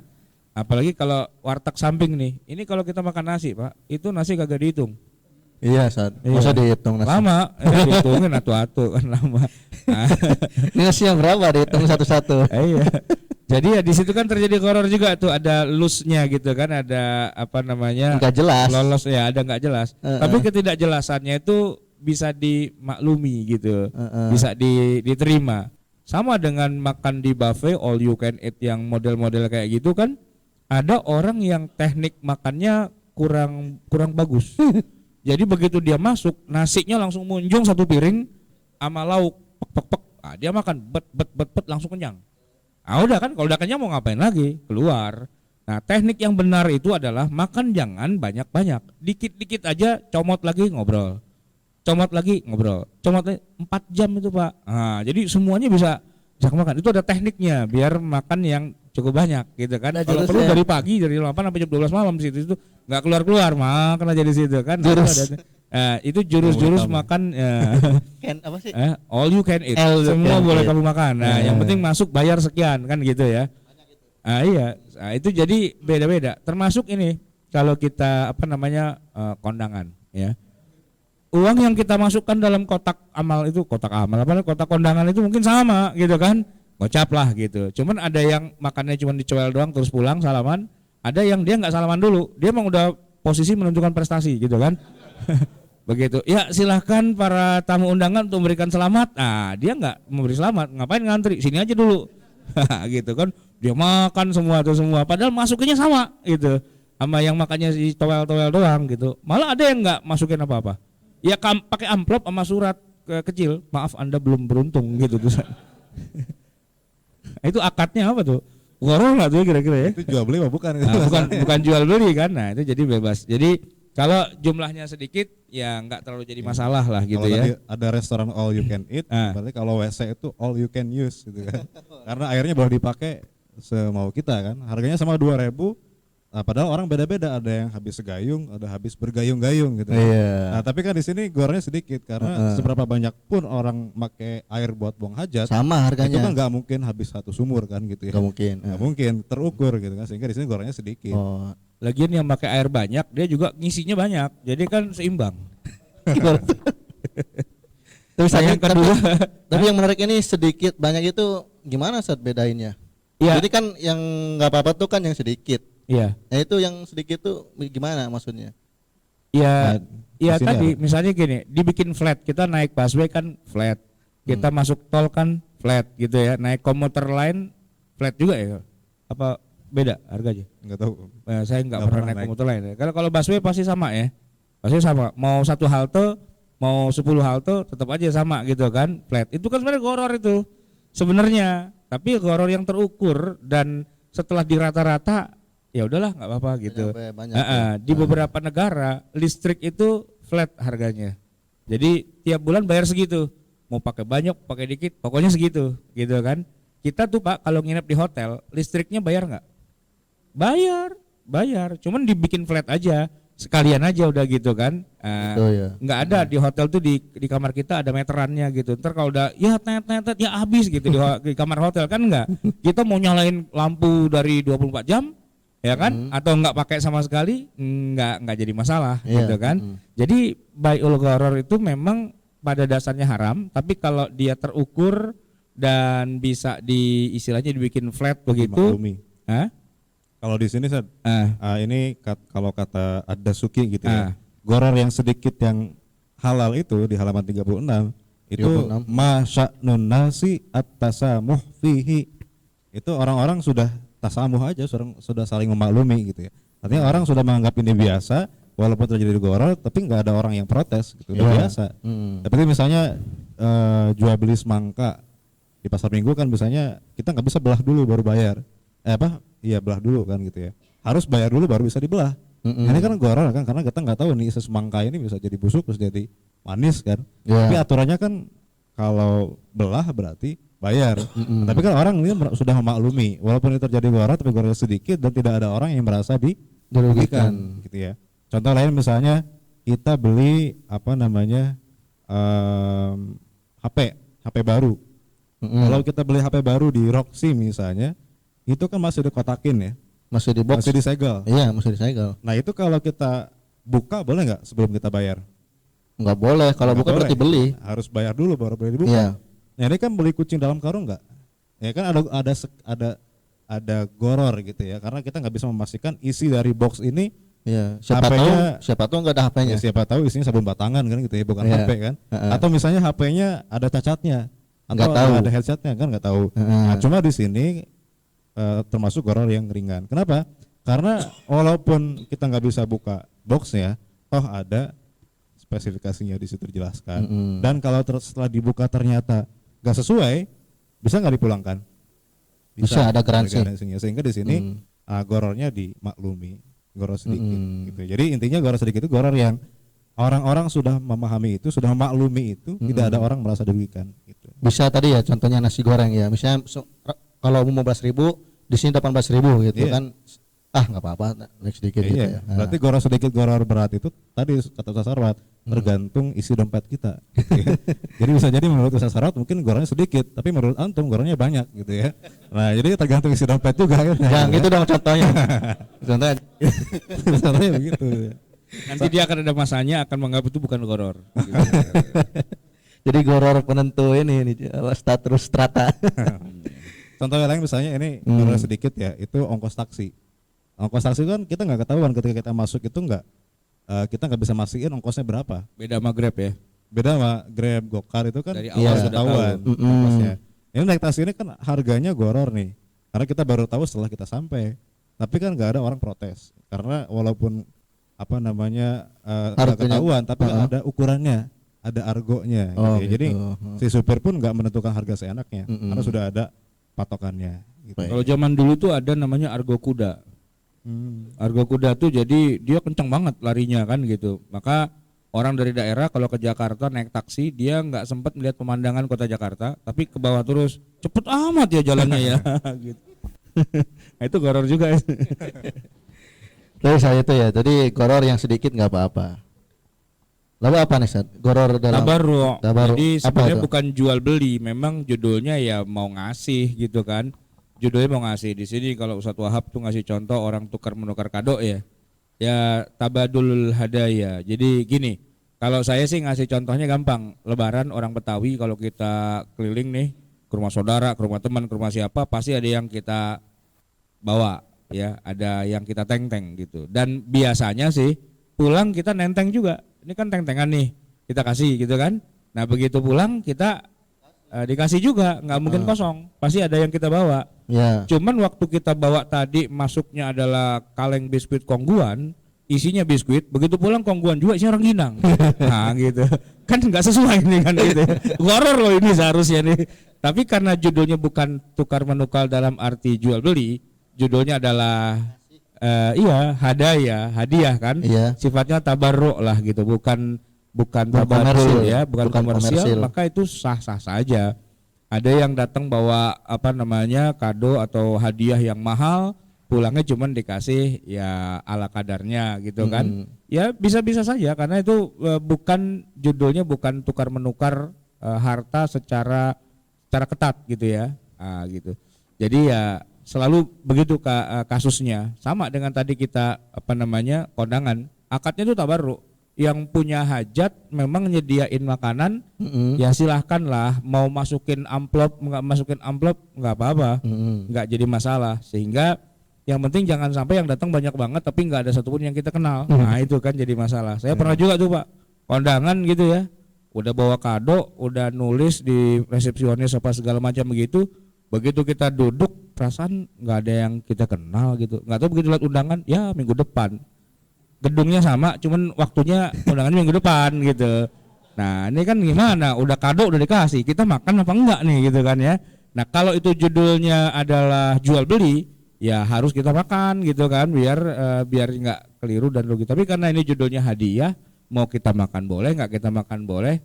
Hadiahnya mau kita kasih boleh, mau kita nggak kasih nggak apa-apa juga, ya terserah. Bahkan yang ngasih amplop juga bisa beda-beda. Nah, itu kan namanya tabarruk gitu kan, beda-beda. Kayak pengajian lah, ada yang kotak amal tuh Pak, kalau ngider kotak amal ada yang ngasih 10.000, ada yang 20.000, ada yang 50.000 gitu kan. Nah itu Pak, yang diterima belum tentu sama. Ada yang dengerin, ada yang ngantuk gitu kan, ada yang nyender gitu kan.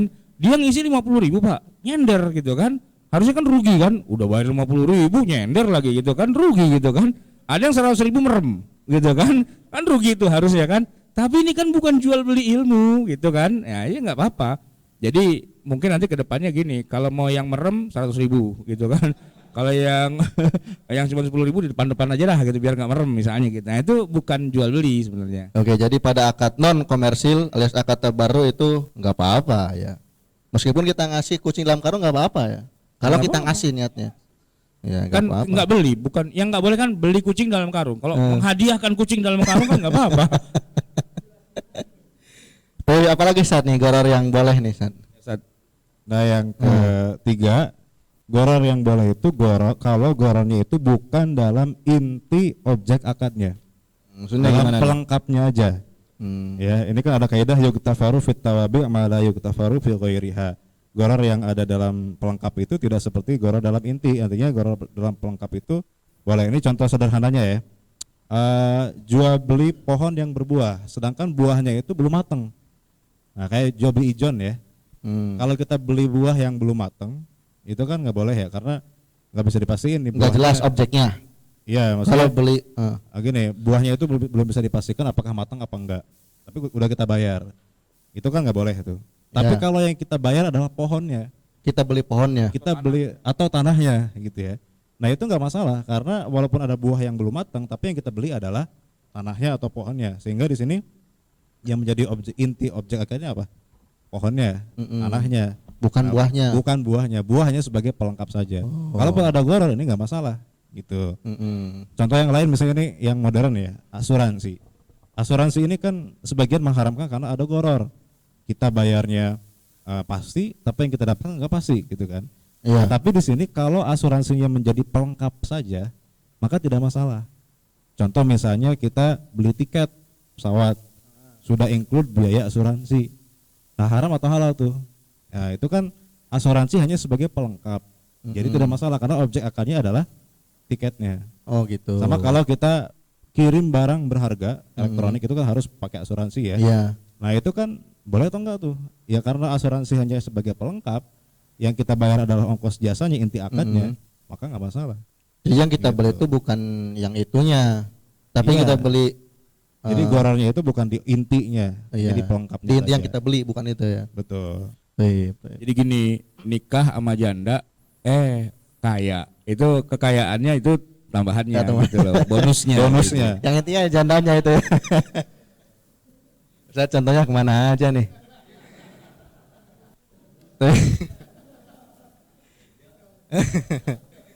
Kacau.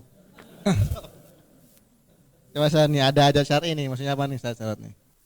Ini apa namanya, ada kebutuhannya. Jadi kan jual beli salam contohnya Pak. Ini bukan jual beli daun salam, tapi maksudnya akadnya akad salam ijon gitu loh Pak. Aslinya itu tidak boleh, haram. Di masa Nabi itu orang petani kok jual kurma yang belum tumbuh, belum ada di pohonnya, masih panennya masih 2 kali musim panen, tapi udah boleh dijual gitu kan. Sebenarnya itu kan pada dasarnya goror tuh, nggak boleh karena orang barangnya belum ada, baiul ma'dum kan sebenarnya kan. Nah, cuman kata Nabi begini, karena udah ada kepastian bakalan panen dan sebagainya, nah tinggal diatur aja biar volumenya dipastikan berapa besarnya atau berapa beratnya dan kapan mau diberikannya itu dipastikan waktunya. Asalkan jual beli ijon yang begitu tuh sudah memenuhi kriteria, nah maka jadi boleh. Ini kan ada hajat, ada kebutuhan, karena untuk beli kurma pada musim panen, pada saat musim panen kita beli kurma itu bisa jadi nggak kebagian, ataupun kalau ada harganya mahal banget. Ya. Maka belinya dari 2 tahun sebelum panen, dibayar, udah sah. Cuman harus dipastikan berapa kilo, gitu kan? Bukan pokoknya nih sepohon ini dan nih gitu. Nah itu yang nggak boleh, gitu kan? Tapi kalau disebutkan 10 kilo, 20 kilo, ya kan? Kan udah pasti tuh. Nanti panennya bisa jadi lebih, ya kan? Maka yang diserahin cuman yang sudah ditetapkan, disepakati itu misalnya 10 kilo itu. Atau mungkin panennya kurang dari 10 kilo, ya berarti si petaninya harus minjem apa beli atau apa buat bisa menuhin yang 10 kilonya itu. Berarti kan aslinya itu haram, ijon itu aslinya haram. Tapi begitu dia dikasih syarat-syarat tertentu, jadi namanya bai'us salam yang syar'i, maka itu jadi boleh karena ada hajat di situ, ada kebutuhan di situ, gitu ya. Kira-kira begitu. Tapi saat ini pertanyaan terakhir nih saat ini untuk Ustaz Abdul Wahab nih. Contohnya, ya contoh akad goro dalam kehidupan kita sehari-hari ini apa aja nih Ustaz? Ya tadi sudah disinggung ya, contoh goror dalam transaksi kita yang sekarang gitu ya. Misalnya asuransi konvensional. Nah, sebagian ulama mengharamkan, kenapa? Karena di sini ada unsur goror. Ya karena yang kita bayar setiap bulan pasti Kita bayar premi misalnya sebulan 500.000. Ya. Setiap bulan kita bayar pasti. Bahkan Pasti. kalau telat kan ditagih terus gitu kan. Tapi yang kita dapat apa? Yang kita beli apa? Objek akadnya nggak jelas nih. Yang kita beli jaminan, klaim gitu ya. Kalau sakit dapat jaminan turun gitu ya. Nah ini kita nggak pasti, ini kita nggak bisa mastiin sakit apa enggak gitu kan. Kita nggak bisa mastiin kita mati kapan gitu kan. Nah ini nggak jelas, sehingga di sini ada unsur tidak jelas karena akadnya jual beli. Nah gimana caranya biar asuransi ini menjadi halal? Nah maka asuransi syariah itu merubah akadnya dari yang tadinya jual beli, kita beli premi ke perusahaan asuransi, ini saya bayar, maka uang pembayaran ini jadi milik asuransi, sah jadi milik mereka karena akadnya jual beli kan. Maka di asuransi syariah itu dirubah akadnya jadi akad tabaru. Tadi kan akad tabaru nggak masalah, ada gharar kan? Gharar. Maksudnya gimana? Jadi kita bayar premi itu bukan dalam rangka beli premi, beli polis asuransi bukan, tapi kita nyumbang. Jadi misalnya kita teman satu kantor nih, kita iuran tiap bulan 100.000. Nanti kalau ada yang sakit dibayar dari situ. Nah ini kan berarti iuran sosial. Nah jadi asuransi syariah itu semacam iuran sosial. Jadi akadnya bukan jual beli. Bedanya apa kalau akad jual beli itu? Jadi uang premi yang kita bayarkan itu menjadi milik perusahaan asuransi. Mau dipakai buat apapun terserah dia. Tapi kalau di asuransi syariah, uang premi yang dibayarkan nasabah itu tetap menjadi miliknya nasabah secara kolektif. Tapi perusahaan asuransi dia hanya sebagai pengelola saja. Gitu. Dia dapat fee dari mana? Fee dari situ, dari pengelolaan dana atau dari bagi hasil. Nah, dana itu kan nanti dikelola oleh perusahaan asuransi. Gitu. Jadi itu dengan hanya merubah akad, nah itu bisa jadi halal gitu. Karena kan tabaru itu orang nggak apa-apa. Iya, karena orang dalam akad tabaru, akad sosial nggak masalah. Apalagi San nih setelah asuransi nih. Misalnya lagi di sini ada yang disebut dengan skema Ponzi ya. Skema Ponzi itu ini sempat diterapkan di bisnis travel ya. Kemarin yang sempat bermasalah itu apa? Second travel ya. Second travel Pak, itu nggak sebut mereknya gitu ya. Bukan first travel. Iya, itu kan bermasalah itu kan. Itu karena menerapkan skema Ponzi. Maksudnya apa? Jadi skema Ponzi itu jadi semacam gali lubang, tutup lubang. Jadi kita bayar atau daftar umroh itu uangnya bukan buat kita, tapi buat memberangkatkan jamaah yang sudah daftar duluan. Gitu. Makanya murah kan? Karena jamaah kita bisa berangkat itu kalau ada jamaah lain yang daftar. Jadi dibayarin oleh jamaah berikutnya. Jadi semacam skema piramid begitu ya, skema Ponzi. Jadi di sini ada gharar, ada ketidakjelasan. Makanya kan banyak jamaah yang nggak berangkat karena nggak ada lagi jamaah yang bisa menutup biaya keberangkatan setelahnya. Gitu. Jadi di sini diharamkan tentu karena ada unsur gharar gitu. Kemudian apalagi di sini? Dropshipping di sini saat. Nah, kalau ini ghararnya gharar yang boleh nih dropshipping. Ini memang ada ghararnya, tapi tadi kan dropshipping itu kan jual beli barang yang belum ada karena barangnya masih di supplier, kita baru menerima pemesanan. Tapi ini kan asalkan barangnya bisa dipastikan, bisa diserah terimakan kepada pembeli, maka tidak jadi masalah gitu. Jadi di sini pada dasarnya jual beli dropshipping ini ada ghararnya sih, cuma ghararnya dimaklumi. Ya, gor tadi ya bail ma'dum itu ya, barangnya tidak ada, tapi tidak adanya itu bisa dipastikan. Bisa dipastikan. Saat ini mungkin nggak ada, tapi ketika saya terima barangnya ada, bisa dipastikan. Nah itu nggak masalah. Itu banyak sekarang saat zaman sekarang itu. Iya betul. Dropshipping itu. Nah kata ini pendapatnya Syekh Yusuf Al-Qaradawi ya, kan Nabi pernah mengatakan la tabi ma laisa indak. Jangan kamu jual barang yang tidak ada pada kamu. Belum kamu miliki lah istilahnya gitu ya. Belum kamu miliki. Nah itu dulu kenapa dilarang? Karena di zaman itu kalau kan itu asalnya begini, ada sahabat yang nanya, Nabi ada orang pesan ke saya mau beli barang tapi barangnya masih di pasar, boleh nggak saya terima pesanannya, nanti saya carikan barangnya ke pasar. Kata boleh, kata Nabi la tabi ma laisa indak, jangan. Nah kenapa itu dilarang? Dicari ilatnya kenapa? Kata Yusuf Al-Qaradawi itu karena pasar di saat itu kan terbatas, barangnya pun stoknya terbatas, dan kalau tidak ada barangnya di pasar itu maka sulit mencari gantinya. Pasar alternatifnya jauh gitu ya, sehingga di sini dilarang karena takutnya ternyata barangnya nggak ada gitu. Ternyata barangnya nggak ada. Ada potensi itu nggak bisa betul karena pasarnya terbatas. Nah kalau sekarang pasarnya kita bisa mengakses pasar dimanapun karena sekarang jual belinya online kan, pasarnya di Aceh kita bisa beli barang dari situ. Bisa. Pasarnya dimanapun kita bisa beli kan, karena sistem online itu. Maka di sini sehingga larangan tadi tidak lagi relevan. Nah, gitu kata Imam, kata Syekh Yusuf Al-Qaradawi. Sehingga di sini gorornya menjadi hilang gitu. Tadi sempat singgung restoran All You Can Eat, kemudian hijauan juga udah. Nah, kolam pemancingan ikan gimana nih Ustaz maksudnya nih? Sesarat nih yang bisa jelaskan. Mancing ikan ya mana Sani. Jadi gini, kebiasaan kita punya hobi mancing itu ada yang akadnya jadi goror, ada yang bisa diatur biar gorornya jadi hilang.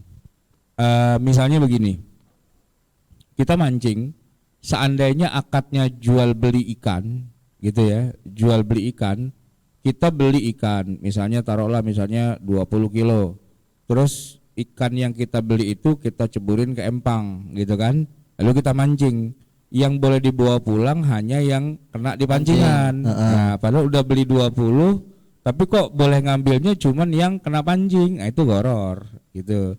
Biar nggak goror gimana? Ya mancing aja sampai sore, kalau nggak dapat ikannya kita serok gitu. Sampai 20 kan gitu ya. Ima yang di situ yang kita serok atau kita dikasih gantinya gitu. Sebanyak 20 juga. Nah, itu kalau akadnya jual beli ikannya. Nah, bisa juga akadnya bukan jual beli ikan. Akadnya adalah sewa arena kolam untuk berlibur, beristirahat. Pokoknya masuk ke arena kolam pancing kena per orang berapa, atau kalau kita memang satu kolam mau kita kuasain, kita bayar misalnya 300.000 gitu kan. Nah, di kolam itu ada ikan. Bonusnya kalau ente bisa mancing dan dapat ikan bawa pulang. Nah, berarti kan 300.000 itu harga ikan apa harga sewa kolam? Harga sewa kolam. Ya kalau emang harga sewa kolam masuk akal nggak? Itu dulu ya. Karena kalau kolamnya cuma segitu doang, 2 kali 2 meter, nyewa 300.000 sehari, ngapain kolam 2 kali, nah gitu kan. Kolamnya kolam pancing yang memang bisa buat rekreasi, ya kan. Anak, istri, cucu semua ikut kumpul semua di situ.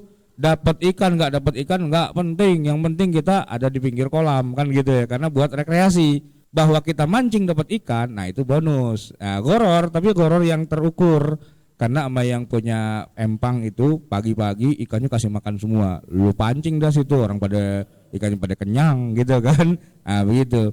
Jadi tergantung akadnya juga. Akadnya beli ikan atau sewa kolam. Kalau akadnya gini saya gimana Ustaz? Akad izin mancing. Gimana tuh? Saya bayar supaya saya boleh mancing. Nah, terus? Nah, itu Ya kan bayar apa?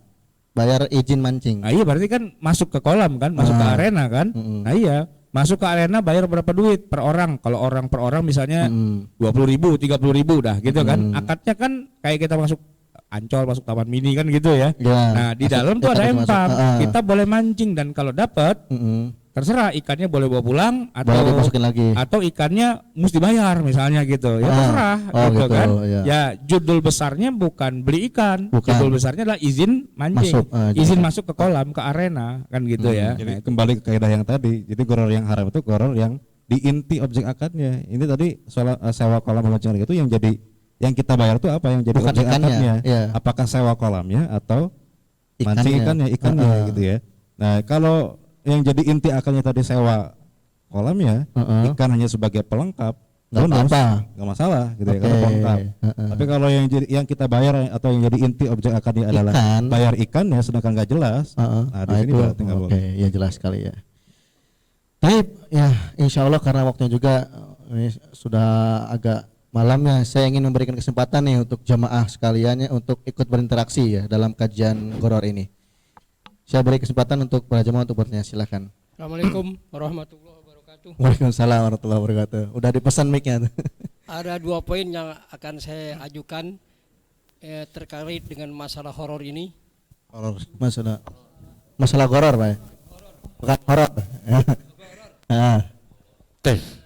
Jadi masalah jual beli Pakai mic. dalam bentuk konsignasi ini, apakah hukumnya haram? Jadi Pak Jeromli punya toko, saya ini supplier, katakan supplier roti. Hari ini saya kirim roti 50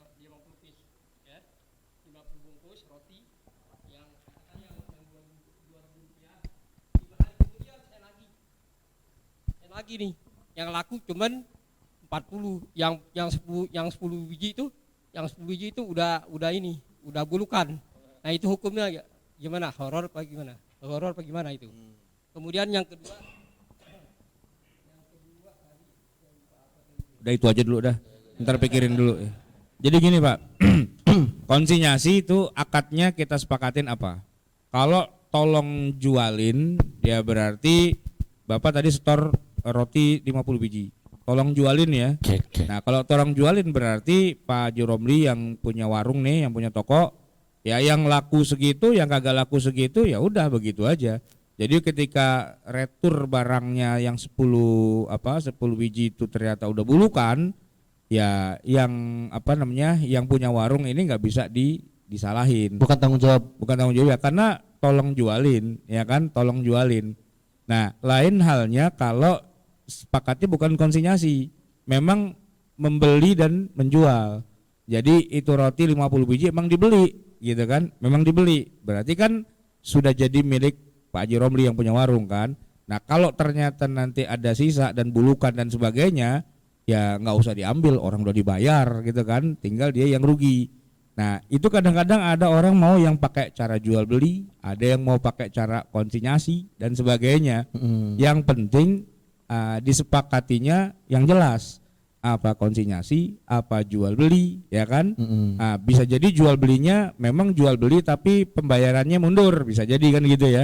Ya tapi dibeli. Nah kalau udah dibeli pembayaran mundur, ya nggak masalah. Tanggung jawab. Ya kalau misalnya barangnya kemudian expire atau udah retur atau ada masalah, ya tanggung jawabnya si inilah ya, yang punya warung gitu istilahnya. Gitu aja ya Pak kira-kira. yang kedua ya.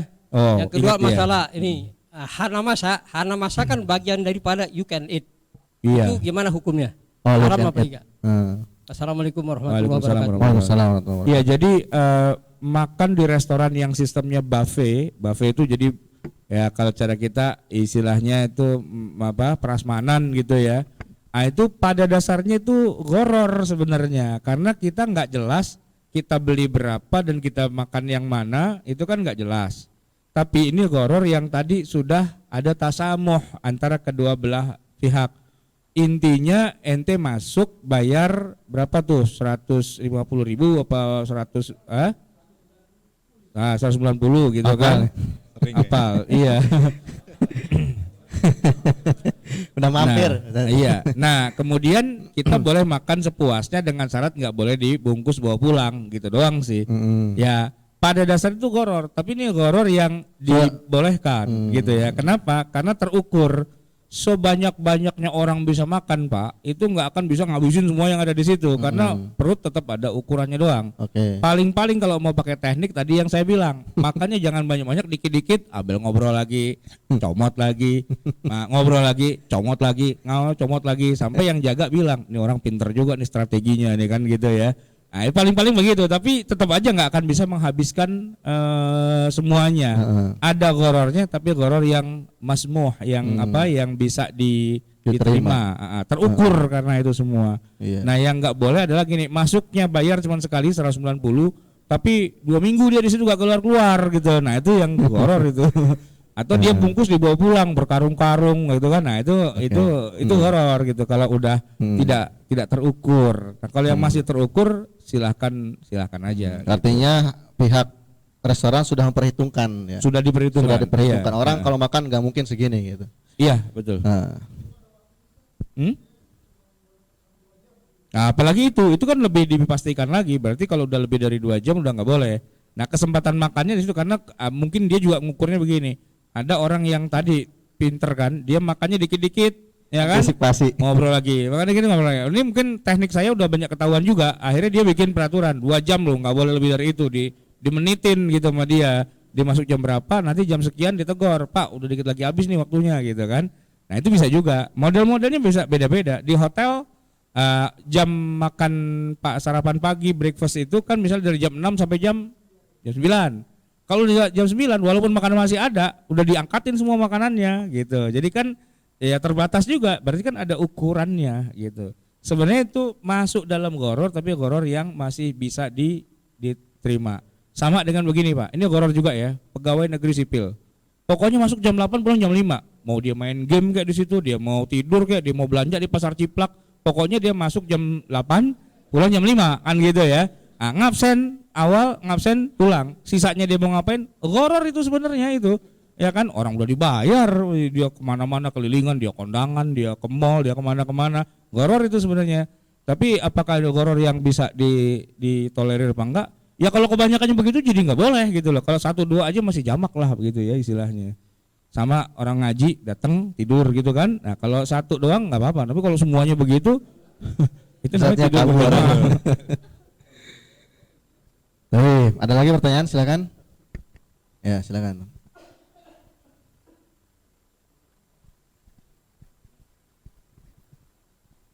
Assalamualaikum warahmatullahi wabarakatuh. Waalaikumsalam warahmatullahi wabarakatuh. Pertanyaannya masalah beli suara ini, Pak.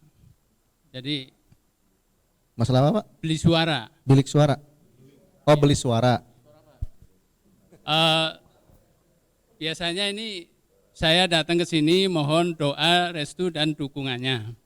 Nah, lalu memberikan uang transport 50.000 lah gitu. Nah, nanti orang tersebut sudah terima uangnya, tapi ternyata dia nggak memilih yang itu. Oh, gitu. Ya, terima kasih. Assalamualaikum warahmatullahi wabarakatuh. Waalaikumsalam warahmatullahi wabarakatuh. Itu gharar apa enggak gitu ya. Pertanyaannya cocok nih. Bisa aja pertanyaannya. Ini siapa mau jawab nih, Ustaz? Wahab atau Ustaz? Ini masalahnya urusan politik sensitif. Nggak, emang urusannya politik, tapi kalau kita tarik ke hukum fikih muamalahnya, nah kira-kira gimana? Begini, waktu datang dan ngasih duit, itu akadnya apa? Minta dukungan apa minta suara? Enggak, maksudnya gini, Pak, Bapak saya kasih duit 50.000, coblos saya ya, iya saya coblos gitu misalnya. Kalau akadnya begitu, terus Bapak nggak nyoblos, dosa. Karena mengatakan coblos saya. Tapi kalau masalah ngedukung, kan begini Pak, orang ngedukung, tapi giliran pas hari haknya, dia nggak nyoblos yang dia dukung, bisa juga kan kejadian, ya walaupun rada-rada munafik lah gitu kira-kira gitu kan. Tapi kan ada juga orang yang karena dia terancam dirinya di situ, sebenarnya saya nggak suka dengan tokoh yang ini gitu, misalnya anggota DPR suruh minta dipilih, saya nggak demen sama dia, tapi saya di keluarga wah diancam kalau nggak milih dia gimana gitu kan. Maka ketika kampanye dukung pas hari haknya dia malah milih yang lain. Nah akadnya apakah harus nyoblos itu atau akadnya cuma dukung? Nah kalau dukung kan mendukungnya sudah terjadi, nyoblosnya kan enggak. Nah di situ akadnya, gharar dalam akad.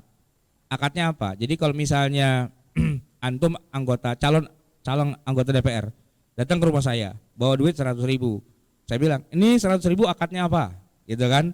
Enggak Ustadz, ini hadiah. Oh iya udah makasih, selesai kan? Saya kagak coblos gak apa-apa, orang hadiah kan gitu ya kan? Maka dijelaskan aja ini akadnya apa 100.000. Begini Ustadz, kalau Ustadz nyoblos saya, ini duitnya adalah saya beli suaranya Ustadz. Gitu kan? Oke, saya terima pembeliannya, uangnya, nanti pada hari H saya coblos ente. Kan gitu. Akadnya begitu. Ternyata pada hari H saya nggak nyoblos, itu dosa. Gitu. Kalau bunyi akadnya begitu. Cuman kan orang membahasakannya nggak mungkin. Saya beli suara antum, nggak mungkin, ya kan? Ya tahu sama tahu lah. Ini udah disumbang gitu kan. Pesantrennya udah disumbang, apanya disumbang-sumbang, harusnya tahu sama tahu kan gitu ya. Itu kan disebut dengan money politik kan sebenarnya kan. Nah, dalam peraturan undang-undang kita money politik itu haram. Gitu loh. Beli suara itu haram gitu loh. Yang ada ya tahu sama tahu. Udah pesantrennya disumbang, kenapa kok di sini suara saya kalah? Kan gitu. Berarti karpet yang kemarin saya kirim balikin lagi kan gitu. Kan kejadian Pak ya, karpet udah disumbang tarik lagi. Tiang listrik Pak udah nancep itu dicabutin lagi gitu, ada kayak gitu. Karena transaksional kan. Nah maka dalam hal politik seperti ini sebenarnya secara undang-undang tidak boleh terjadi jual beli suara, itu tidak boleh.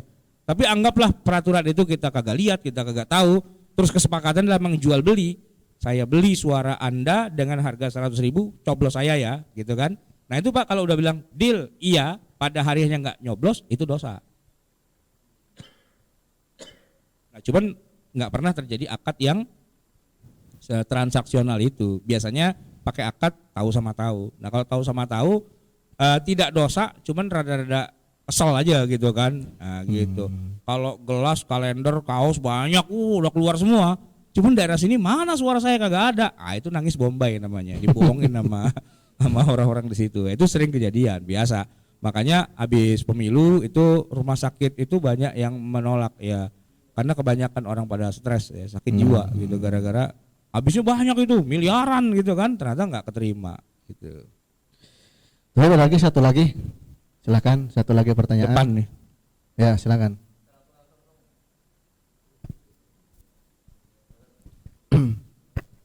Ini depan nih.